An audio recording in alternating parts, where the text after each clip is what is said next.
My number one worst film of 2020 is easily Artemis Fowl right here. This is what happens. This is what happens when you throw $125 million at a project and have not a fucking clue what to do with Use another one. Can we all use one for this? This is what happens when you don't have a frigging idea what to do with a concept or a movie. You bought the rights in 2001. You had ample time to figure out a direction to take this. And what we got was a lobotomized, failed franchise starter, an origin story for a character we will surely never see again on screen. That's what we got. 20 minutes into Artemis Fowl, and it's no wonder why Disney opted to release it ignominiously for free on Disney Plus while salvaging other properties like Black Widow and Jungle Cruise for a theatrical release. Or at least even like making us pay $30 for Mulan. Like, I can understand that at the very least. Yes. This is a film that's at least 15 years too late. That's its first problem. It's not even relevant at the point. And anybody who's been a fan of Owen Colfer's book series from when we were growing up has surely put Artemis Fowl in a box in the attic collecting dust up there along with some old Transformers. There's not really, I think, an audience for this movie any longer. Everybody who is reading Artemis Fowl is grown up with full-time jobs, maybe even has kids, or maybe hosts a movie podcast on Wednesday night. Who knows? But lost in this movie is coherence. The goddamn villain played by Hong Chow doesn't even make a physical appearance in the movie. And there's scenes from the trailer that aren't even in the final product. The narrative is an ungainly mess. Most of the film is confined to a large mansion where characters try yet fail to explain what the hell is going on. And that's another problem, too. The movie probably was conceived to be about 2 hours long. What it is about 88 minutes or so. And it doesn't scratch the surface as to figure out what the hell is going on with this. And I'll end it with this. Hollywood has only itself to blame for another unsuccessful attempt at starting a franchise. This, Vampire Academy, The Host, the Divergent series flamed out really quick. All were conceived as prequels that lay the groundwork for the series, which makes for a really uninteresting first installment. Fans never get to see what they want to see out of these characters because instead of plotting one good movie, studios plot 3 to 5 before they're even greenlit. Then we get a wonky prequel like Artemis Fowl or like Vampire Academy. And we have to wait for the sequel to see what we really wanted to see. But by then, the movie takes it in the ass financially, and you don't get that sequel. And that is another problem with Artemis Fowl. Again, it's an origin story for a character we will surely never see again on screen. And what a dreadful misconception. I went into this movie, and I said this during the review when we covered it on Sleepless. I went into this movie expecting, sometimes I do this with bad movies or movies I hear are awful. I went in kind of wanting to be the lone defender and pound my fist and be like, you know what, Artemis Fowl is a 3-star movie, and I will mansplain why. I wanted to be that guy, and man, did it fail. It tops number 1 on my worst films of 2020. This might even be, we got 9 long years to get through. This might even be on the top 10 of my worst of the decade. It's that bad. This is an abysmal effort, to say the least. I mean, the fact that you bought the rights in 2001 and this is what you got. I feel my heart breaks. I never read a page of Owen Colfer's novels. I'm sure they're good. I'm sure they're gripping in their own right. My heart breaks for the fans of that series. You waited so long for studios to get their act together to try to make a movie like this, to make a movie adapting your favorite enigmatic character. You waited this long. Disney got the rights. You thought you had a winner, and they fucking blew it. I was like, Ian Colfer's rolling in his grave, I bet. No, he's still alive. He's like 55 years old, and he's just hanging out. No, and he signed off on this. I wonder how much they paid him to do it. He signed off on this and went out in front of the movie and said it was worth seeing. Man, he must have got a nice check. The movie rights were sold before the first book was even published. They was sold to Disney before that first book even came out, man. And that's inexcusable. When you have a situation like that, that is flat out inexcusable. To sit on the rights for that long and to snatch them up this quickly, and this crap is what you come up with, that's inexcusable. You know, like, I guess I'm going to be the exception to the rule here because Dom had it as number 2. You had it at your number 1. Artemis Fowl actually did not make my top or bottom 5 list. I'm shocked. My number one. You were mad offended. My number 1 is Unpregnant. Look, man, I went back and I watched this movie, and I hated the. No, I'm kidding. It's Artemis Fowl. Artemis Fowl made my number 1. You got me, you son of a bitch. You got me.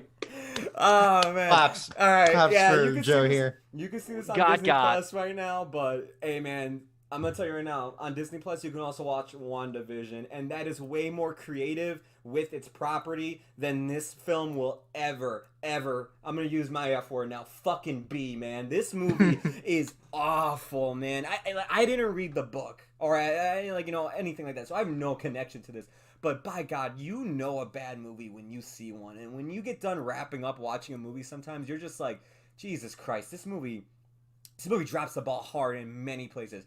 I'm glad Dom brought up this is not how you adapt something, because this definitely fucking isn't, man. This is a terrible adaptation. This should be shown to kids who want to go into filmmaking when it comes to adaptations. You should watch something good that's been adapted, like One Flew Over the Cuckoo's Nest, like all these other great adaptations, and then you should watch this, and then Disney's other attempt at young adult novels or kid novels, whatever you want to call it, with A Wrinkle in Time. Twice this damn studio adapted a book, and I read Wrinkle in Time. I actually have a connection with that one. But twice this studio came out and tried to adapt something that is a cultural phenomenon, and they dropped the ball hard twice in a row. But even harder with Artemis Fowl, man. This movie does not know what the hell it wants to be, man. It doesn't know if it wants to be a fantasy film, a heist film. Hell, I'll even throw the superhero genre in there, because that's just what all studios are just coming down to nowadays, unfortunately. But yeah, man, Freddie Shaw or Freddie Shaw or whatever the hell your name is. Ferdia. Dude, you're so lucky. Like, this came out on Disney Plus and not in theaters, man. Like, I'm sure the Artemis Fowl fan base hates your guts, but if there's one thing I can safely say to you, man, like, and you probably hate being in this movie, you regret it and everything, at least you're not Jake Lloyd, man. Like, because that kid went through so much shit. For Star Wars, Episode 1. Yeah, for Phantom Menace. Like, it is, like, your performance, like, I'm not saying it's that bad, but you're definitely in a movie of that quality and deserving of that much hate, in my opinion. You are just at least okay in the movie. But I will attribute everything to the studio, because as Steve was saying in his rant, and I won't go too long on this, at least I'll try not to. Yeah, this studio had the longest time, as I said, because that book got the rights sold to Disney before it even came out. Disney has been sitting on their ass with this movie, waiting to make it happen. And, we finally get it. Not only does it come to streaming, but it comes to streaming and it's just a dud. It is forgettable. It is stupid. It is boring. Here's your faceless villain, as Steve was saying right here on my screen right now. The movie is just, it's shocking how bad it is. I think the moment came to me, like, when it was like, we were introduced to this, like, whole fairy mystical world, and I still didn't understand what the hell was going on, and Judi Dench was talking like this throughout the whole movie, and I was like, oh man, this movie really is gonna be a piece of shit.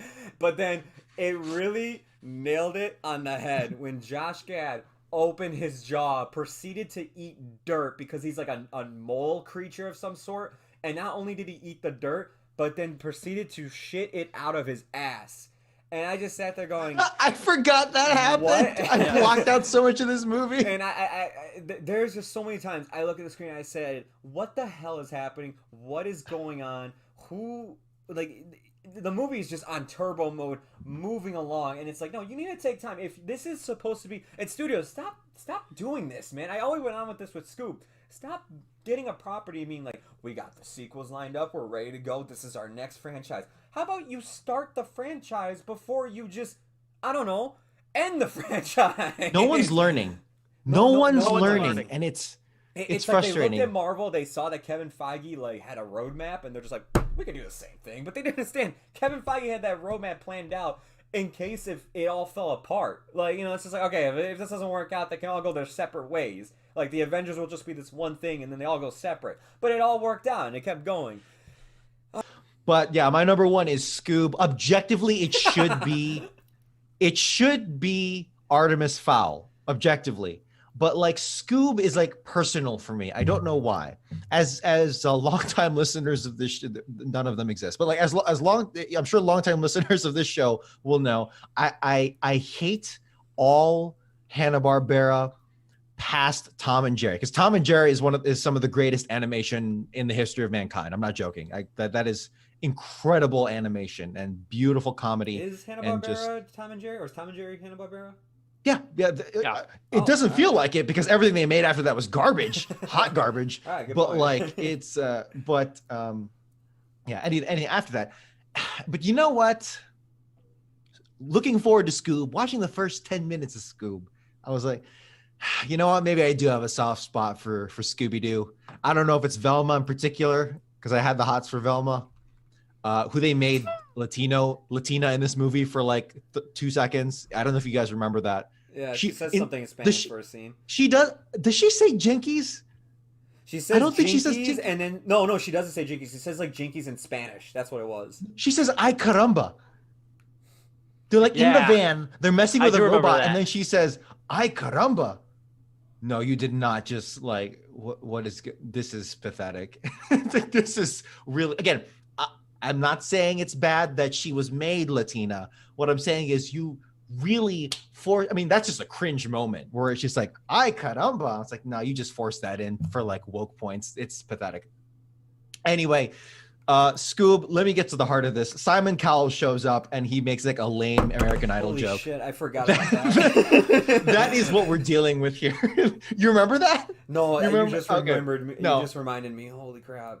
I'm just kidding. Scoob is the story of the Blue Falcon who has to reckon with his father's legacy of being a superhero and what that means in this new age of the superhero zeitgeist, and how he can insert himself into that cultural norm while trying to save the world. And then along the way, a bunch of kids and the dog show up. What the hell, dude? Whose movie was this? Was it Scooby-Doo's, or was it Mark Wahlberg's? After the 6 Mark Wahlberg photos I've just been showing. I'm not joking. I actually thought he produced this movie and he had like 95% control of this film. Don't go too crazy. We still got dishonorable mentions. That's true. I don't know if you showed that or whatever. But I didn't know. This made a lot of money, by the way, so expect to see more of this. This is Joe really said the majority of my argument. It's just, again, really sad, really dumb. No one's learning from their mistakes. I think this is a common theme literally throughout all of our bottom fives. So it's like, this is, my God, I would have loved to have seen how this played out in the theaters. But like, I would have crushed it, probably. I should say, at the end of this movie, at the end of Scoob, at the end of this cinema, I actually stopped and I went, I think I could write a better screenplay than this. And like, most of the time we said like, I can make a better movie. I could whatever. And it's like, okay, we don't actually know what it's like to be. No. I actually genuinely believe, I'm not joking here. I actually think I could write a better screenplay than what they had for Scoob. I'm not joking. It's that bad. Dom, I'm telling you, man, you ever do it, let me know. I would love to do it live on stream. I'm not even joking.